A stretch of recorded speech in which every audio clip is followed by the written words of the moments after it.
श्री रामचरितमानस बालकांड अध्याय 56 बारात का अयोध्या लौटना और अयोध्या में आनंद। डंका बजाकर बारात चली। छोटे बड़े सभी समुदाय प्रसन्न हैं।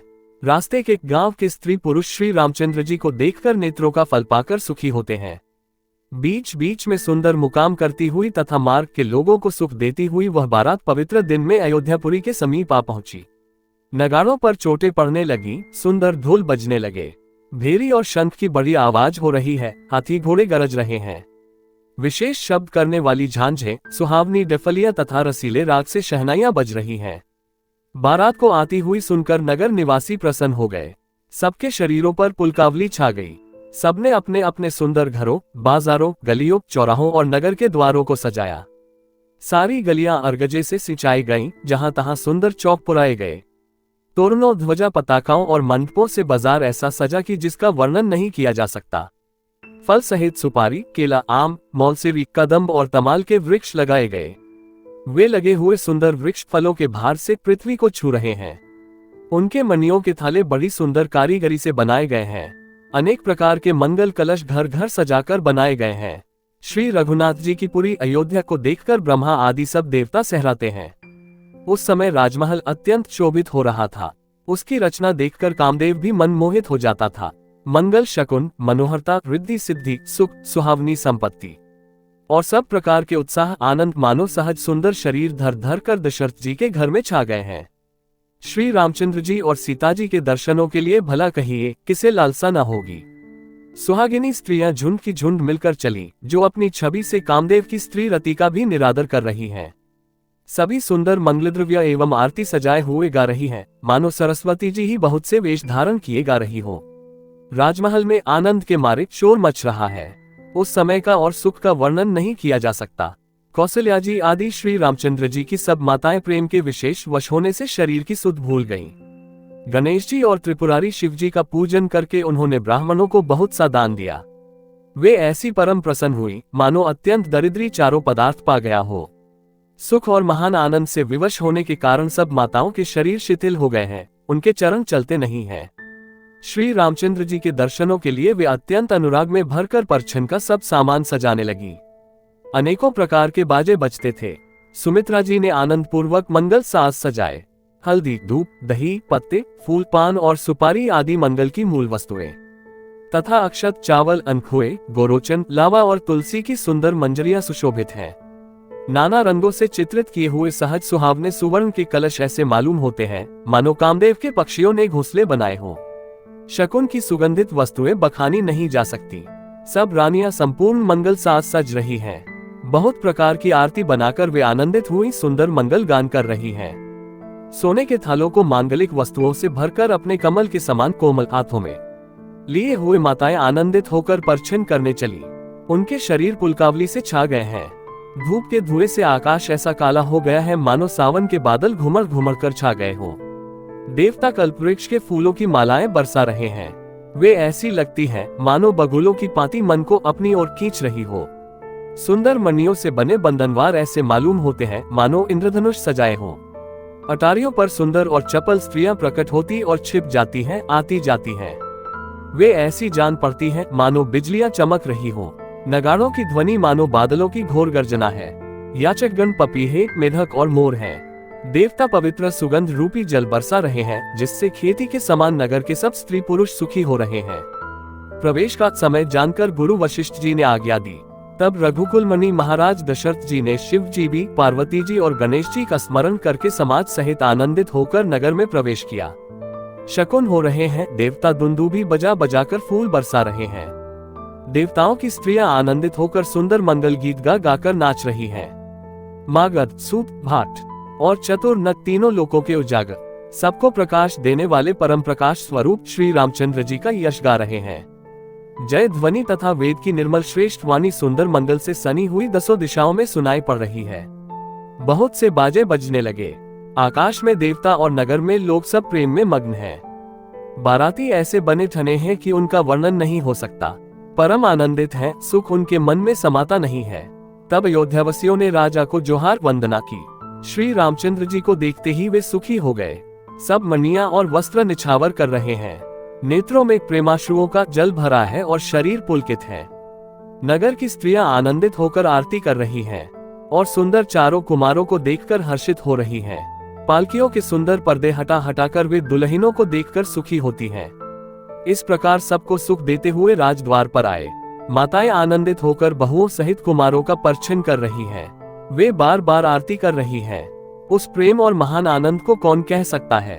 अनेकों प्रकार के आभूषण, रत्न और वस्त्र तथा अगणित प्रकार की अन्य वस्तुएं निछावर कर रही हैं। बहुओं सहित चारों पुत्रों को देखकर माताएं परमानंद में मग्न हो गईं। सीता जी और श्री राम जी की छवि को बार बार देखकर वे जगत में अपने जीवन को सफल मानकर आनंदित हो रही हैं। सखियां सीता जी के मुख को बार बार देखकर अपने पुण्यों की सराहना करती हुई गान कर रही हैं। देवता क्षण क्षण में फूल बरसाते, नाचते गाते तथा अपनी अपनी सेवा समर्पण करते हैं। चारों मनोहर जोड़ियों को देखकर सरस्वती ने सारी उपमाओं को खोज डाला, पर कोई उपमा देते नहीं बनी, क्योंकि उन्हें सभी बिल्कुल तुच्छ जान पड़ी। तब हारकर वे भी श्री राम जी के रूप में अनुरक्त होकर एकटक देखती रह गईं। वेद की विधि और कुल की रीति करके अर्घ्य पावड़े देती हुई बहुओं समेत सब पुत्रों को परिछन करके माताएं महल में लिवा चली। स्वाभाविक ही सुंदर 4 सिंहासन थे, जो मानो कामदेव ने ही अपने हाथ से बनाए थे। उन पर माताओं ने राजकुमारियों और राजकुमारों को बैठाया और आदर के साथ उनके पवित्र चरण धोए। फिर वेद की विधि के अनुसार मंगल के निधान दूल्हा की दुल्हनों की धूप, दीप और नैवेद्य आदि के द्वारा पूजा की। माताएं बारंबार आरती कर रही हैं और वर वधुओं के सिरों पर सुंदर पंखे तथा चंवर ढल रहे हैं। अनेकों वस्तुएं निछावर हो रही हैं। सभी माताएं आनंद से भरी हुई ऐसी सुशोभित हो रही हैं मानो योगी ने परम तत्व को प्राप्त कर लिया। सदा के रोगी ने मानो अमृत पा लिया। जन्म का दरिद्री मानो पारस पा गया। अंधे को सुंदर नेत्रों का लाभ हुआ। गूंगे के मुख में मानो सरस्वती आ विराजी और शूरवीर ने मानो युद्ध में विजय पाली। इन सुखों से भी 100 करोड़ गुना बढ़कर आनंद माताएं पा रही हैं, क्योंकि रघुकुल के चंद्रमा श्री राम जी विवाह करके भाइयों सहित घर आए हैं। माताएं लोकरीति करती हैं और दूल्हा दुल्हने से कुचाते हैं। इस महान आनंद और विनोद को देखकर श्री रामचंद्र जी मन ही मन मुस्कुरा रहे हैं। मन की सभी वासनाएं पूरी हुई जानकर देवता और पितरों का भली भांति पूजन किया। सबकी वंदना करके माताएं यही वरदान मांगती हैं कि भाइयों सहित श्री राम जी का कल्याण हो। देवता छिपे हुए अंतरिक्ष से आशीर्वाद दे रहे हैं और माताएं आनंदित हो आंचल भरकर ले रही हैं। तदनंतर राजा ने बारातियों को बुलवा लिया और उन्हें सवारियां, वस्त्र, मणि, रत्न और आभूषण आदि दिए। आज्ञा पाकर श्री राम जी को हृदय में रखकर वे सब आनंदित होकर अपने अपने घर गए। नगर के समस्त स्त्री पुरुषों को राजा ने कपड़े और गहने पहनाए। घर घर बधावे बजने लगे। याचक लोग जो जो मांगते हैं विशेष प्रसन्न होकर राजा उन्हें वही वही देते हैं। संपूर्ण सेवकों और बाजे वालों को राजा ने नाना प्रकार के दान और सम्मान से संतुष्ट किया। सब जोहार वंदन करके आशीष देते हैं और गुण समूहों की कथा गाते हैं। तब गुरु और ब्राह्मणों सहित राजा दशरथ जी ने महल में गमन किया। वशिष्ठ जी ने जो आज्ञा दी उसे लोक और वेद की विधि के अनुसार राजा ने आदरपूर्वक किया। ब्राह्मणों की भीड़ देखकर अपना बड़ा भाग्य जानकर सब रानियां आदर के साथ उठी। चरण धोकर उन्होंने सबको स्नान कराया और राजा ने भली भांति पूजन करके उन्हें भोजन कराया। आदर, दान और प्रेम से पुष्ट हुए वे संतुष्ट मन से आशीर्वाद देते हुए चले।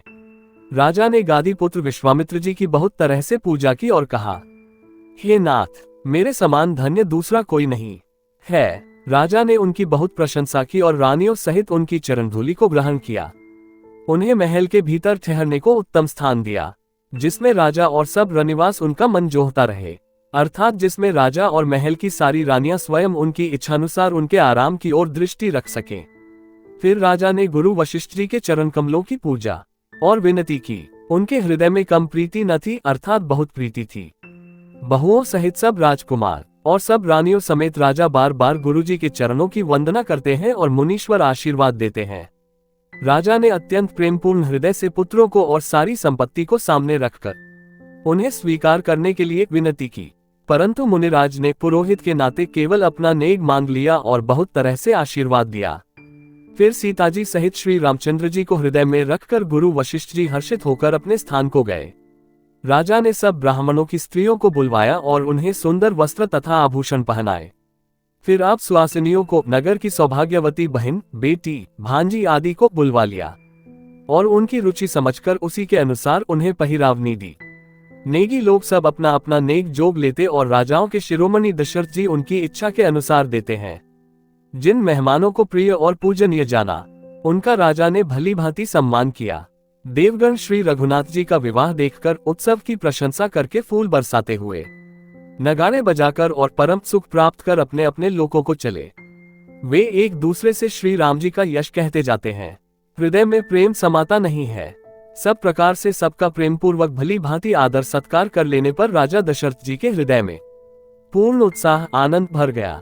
जहां रनिवास था वे वहां पधारे और बहुओं समेत उन्होंने कुमारों को देखा। राजा ने आनंद सहित पुत्रों को गोद में ले लिया। उस समय राजा को जितना सुख हुआ उसे कौन कह सकता है। फिर पुत्रवधुओं को प्रेम सहित गोदी में बैठाकर बार बार हृदय में हर्षित होकर उन्होंने उनका दुलार लाड़ चाव किया। ये समाज समारोह देखकर रनिवास प्रसन्न हो गया। सबके हृदय में आनंद ने निवास कर लिया। तब राजा ने जिस तरह विवाह हुआ था वह सब कहा। उसे सुन सुनकर सब किसी को हर्ष होता है। राजा जनक के गुण, शील, महत्व, प्रीति की रीति और सुहावनी संपत्ति का वर्णन राजा ने भाट की तरह बहुत प्रकार से किया। जनकजी की करनी सुनकर सब रानियां बहुत प्रसन्न हुई। पुत्रों सहित स्नान करके राजा ने ब्राह्मण, गुरु और कुटुंबियों को बुलाकर अनेक प्रकार के भोजन किए। ये सब करते करते 5 घड़ी रात बीत गई। सुंदर स्त्रियां मंगलगान कर रही हैं। वह रात्रि सुख की मूल और मनोहारिणी हो गई। सबने आचमन करके पान खाए और फूलों की माला, सुगंधित द्रव्य आदि से विभूषित होकर सब शोभा से छा गए। श्री रामचंद्र जी को देखकर और आज्ञा पाकर सब सिर नवाकर अपने अपने घर को चले। वहां के प्रेम, आनंद, विनोद, महत्व, समय, समाज और मनोहरता को सैकड़ों सरस्वती, शेष, वेद, ब्रह्मा, महादेव जी और गणेश जी भी नहीं कह सकते। फिर भला मैं उसे किस प्रकार से बखान कर कहूँ। कहीं केचुआ भी धरती को सिर पर ले सकता है। राजा ने सबका सब प्रकार से सम्मान करके कोमल वचन कहकर रानियों को बुलाया और कहा, बहुएं अभी बच्ची हैं, पराए घर आई हैं। इनको इस तरह से रखना जैसे नेत्रों को पलके रखती हैं। जैसे पलके नेत्रों की सब प्रकार से रक्षा करती हैं और उन्हें सुख पहुंचाती हैं, वैसे ही इनको सुख पहुंचाना। लड़के थके हुए नींद के वश हो रहे हैं, इन्हें ले जाकर शयन कराओ। ऐसा कहकर राजा श्री रामचंद्र जी के चरणों में मन लगाकर विश्राम भवन में चले गए। राजा के स्वभाव से ही सुंदर वचन सुनकर रानियों ने मणियों से जड़े सुवर्ण के पलंग बिछवाए। गैदों पर गो के फेन के समान सुंदर एवं कोमल अनेकों सफेद चादरें बिछाई। सुंदर तकियों का वर्णन नहीं किया जा सकता। मणियों के मंदिर में फूलों की मालाएं और सुगंध द्रव्य सजे हैं। सुंदर रत्नों के दीपकों और सुंदर चंदोवे की शोभा कहते नहीं बनती। जिसने उन्हें देखा हो वही जान सकता है। इस प्रकार सुंदर शैया सजाकर माताओं ने श्री रामचंद्र जी को उठाया और प्रेम सहित पलंग पर पहुंचाया। श्री राम जी ने बार बार भाइयों को आज्ञा दी। तब वे भी अपनी अपनी शैयाओं पर सो गए। श्री राम जी के सांवले सुंदर कोमल अंगों को देखकर सब माताएं प्रेम सहित वचन कह रही हैं, हे तात, मार्ग में जाते हुए तुमने बड़ी भयावनी ताड़का राक्षसी को किस प्रकार से मारा। बड़े भयानक राक्षस जो विकट योद्धा थे और जो युद्ध में किसी को कुछ नहीं गिनते थे, उन दुष्ट मारीच और सुबाहु को सहायकों सहित तुमने कैसे मारा। हे तात, मैं बलया लेती हूँ। मुनि की कृपा से ही ईश्वर ने तुम्हारी बहुत सी बलाओं को टाल दिया। दोनों भाइयों ने यज्ञ की रखवाली करके गुरुजी के प्रसाद से सब विद्याएं पाईं। चरणों की धूली लगते ही मुनि पत्नी अहल्या तर गई। विश्व भर में ये कीर्ति पूर्ण रीति से व्याप्त हो गई। कच्छप की पीठ, वज्र और पर्वत से भी कठोर शिवजी के धनुष को राजाओं के समाज में तुमने तोड़ दिया। विश्व विजय के यश और जानकी को पाया और सब भाइयों को ब्याह कर घर आए। तुम्हारे सभी कर्म मानुषी हैं, मनुष्य की शक्ति के बाहर हैं, जिन्हें केवल विश्वामित्र जी की कृपा ने सुधारा है, संपन्न किया है। हे तात, तुम्हारा चंद्रमुख देखकर आज हमारा जगत में जन्म लेना सफल हुआ। तुमको बिना देखे जो दिन बीते हैं उनको ब्रह्मा गिनती में न लावे, हमारी आयु में शामिल न करे। विनय भरे उत्तम वचन कहकर श्री रामचंद्र जी ने सब माताओं को संतुष्ट किया। फिर शिव जी, गुरु और ब्राह्मणों के चरणों का स्मरण कर नेत्रों को नींद के वश किया। अर्थात वे सो रहे। नींद में भी उनका अत्यंत सलोना मुखड़ा ऐसा सोह रहा था मानो संध्या के समय का लाल कमल सोह रहा हो। स्त्रियां घर घर जागरण कर रही हैं और आपस में एक दूसरी को मंगलमयी गालियां दे रही हैं। रानियां कहती हैं, हे सजनी, देखो आज रात्रि की कैसी शोभा है, जिससे अयोध्यापुरी विशेष शोभित हो रही है। यो कहती हुई सासुएं सुंदर बहुओं को लेकर सो गईं, मानो सर्पों ने अपने सिर की मणियों को हृदय में छिपा लिया है। प्रातःकाल पवित्र ब्रह्म मुहूर्त में प्रभु जागे। मुर्गे सुंदर बोलने लगे। भाट और मागधों ने गुणों का गान किया तथा नगर के लोग द्वार पर जोहार करने को आए। ब्राह्मणों, देवताओं, गुरु, पिता और माताओं की वंदना करके आशीर्वाद पाकर सब भाई प्रसन्न हुए। माताओं ने आदर के साथ उनके मुखों को देखा। फिर वे राजा के साथ दरवाजे बाहर पधारे। स्वभाव से ही पवित्र चारों भाइयों ने सब शौचादि से निवृत्त होकर पवित्र सरयू नदी में स्नान किया और प्रातः क्रिया संध्या वंदनादि करके वे पिता के पास आए। राजा ने देखते ही उन्हें हृदय से लगा लिया। तदनंतर वे आज्ञा पाकर हर्षित होकर बैठ गए। श्री रामचंद्र जी के दर्शन कर और नेत्रों के लाभ की बस यही सीमा है, ऐसा अनुमान कर सारी सभा शीतल हो गई। अर्थात सबके तीनों प्रकार के ताप सदा के लिए मिट गए। फिर मुनि वशिष्ठ जी और विश्वामित्र जी आए। राजा ने उनको सुंदर आसनों पर बैठाया और पुत्रों समेत उनकी पूजा करके उनके चरणों लगे। दोनों गुरु श्री राम जी को देखकर प्रेम में मुग्ध हो गए। वशिष्ठ जी धर्म के इतिहास कह रहे हैं और राजा रनिवास सहित सुन रहे हैं, जो मुनियों के मन को भी अगम्य है। ऐसी विश्वामित्र जी की करनी को वशिष्ठ जी ने आनंदित होकर बहुत प्रकार से वर्णन किया। वामदेव जी बोले, ये सब बातें सत्य हैं। विश्वामित्र जी की सुंदर कीर्ति तीनों लोकों में छाई हुई है। ये सुनकर सब किसी को आनंद हुआ। श्री राम लक्ष्मण के हृदय में अधिक उत्साह आनंद हुआ। नित्य ही मंगल, आनंद और उत्सव होते हैं। इस तरह आनंद में दिन बीतते जाते हैं। अयोध्या आनंद से भरकर उमड़ पड़ी। आनंद की अधिकता अधिक अधिक बढ़ती ही जा रही है। अच्छा दिन, शुभ मुहूर्त चोदकर सुंदर कनकन खोले गए। मंगल, आनंद और विनोद कुछ कम नहीं हुए, अर्थात बहुत हुए। इस प्रकार नित्य नए सुख को देखकर देवता सिहाते हैं और अयोध्या में जन्म पाने के लिए ब्रह्मा जी से याचना करते हैं। विश्वामित्र जी नित्य ही चलना अपने आश्रम जाना चाहते हैं, पर रामचंद्र जी के स्नेह और विनयवश रह जाते हैं।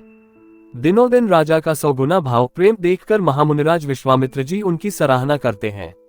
अंत में जब विश्वामित्र जी ने विदा मांगी, तब राजा प्रेममग्न हो गए और पुत्रों सहित आगे खड़े हो गए। वे बोले, हे नाथ, ये सारी संपदा आपकी है। मैं तो स्त्री पुत्रों सहित आपका सेवक हूँ। हे मुनि, लड़कों पर सदा स्नेह करते रहिएगा और मुझे भी दर्शन देते रहिएगा। ऐसा कहकर पुत्रों और रानियों सहित राजा दशरथ जी विश्वामित्र जी के चरणों पर गिर पड़े। प्रेम विह्वल हो जाने के कारण उनके मुंह से बात नहीं निकलती। ब्राह्मण विश्वामित्र जी ने बहुत प्रकार से आशीर्वाद दिए और वे चल पड़े। प्रीति की रीति कहीं नहीं जीती। सब भाइयों को साथ लेकर श्री राम जी प्रेम के साथ उन्हें पहुंचाकर और आज्ञा पाकर लौटे।